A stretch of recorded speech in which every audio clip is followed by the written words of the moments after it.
নাম সৌভাগ্য হলেও এলাকার বহু মানুষের দুর্ভাগ্য ডেকে আনার কাজেই সিদ্ধহস্ত ছিল বলেই পরিচিত এই তৃণমূল যুব নেতা অবশেষে পুলিশের হাতে গ্রেফতার। স্বার্থপরতা ও অধ্যতা যখন সামাজিকতার সীমা লঙ্ঘন করে তখনই উদ্ধত ব্যক্তি গুন্ডা বলে পরিচিত হয়ে ওঠে। এক্ষেত্রে যুব তৃণমূল নেতা সৌভাগ্য মজুমদারের এই পরিচিতির সঙ্গে দুর্নীতি, হুমকি, তোলাবাজি কোনো কিছুই বাদ ছিল না। আজ সেই কুখ্যাত তৃণমূল নেতা সৌভাগ্য মজুমদারের ডিম থেরাপি চলল। দেখুন সেই দৃশ্য।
পরিস্থিতিতে ছিল গোটা পূর্বস্থলী দক্ষিণ বিধানসভার মানুষ আজকে খুশির দিন এবং আমরা এই ভিডিওর মাধ্যম দিয়ে বার্তা দিতে চাই যে আজকে থেকে পূর্বস্থলী দক্ষিণের সমস্ত চোর ধরা শুরু হলো এবং আজকে তার শুভ সূচনা হলো।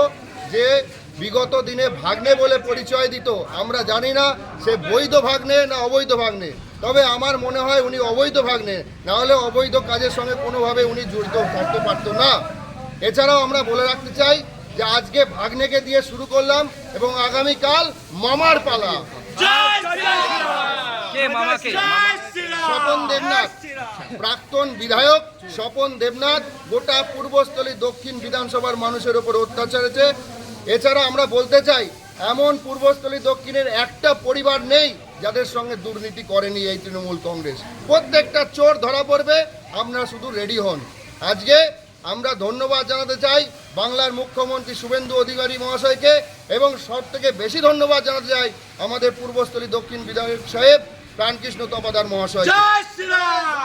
কাকে তুলে নিয়ে গেলেন?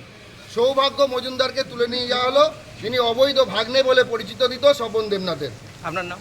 আমার নাম কল্লোল ব্যানার্জি। কি পদে আছেন? যুব সভাপতির পদে ছিল সম্ভবত। মানে আপনি কি পদে আছেন? আমি সম্পাদক এখানকার।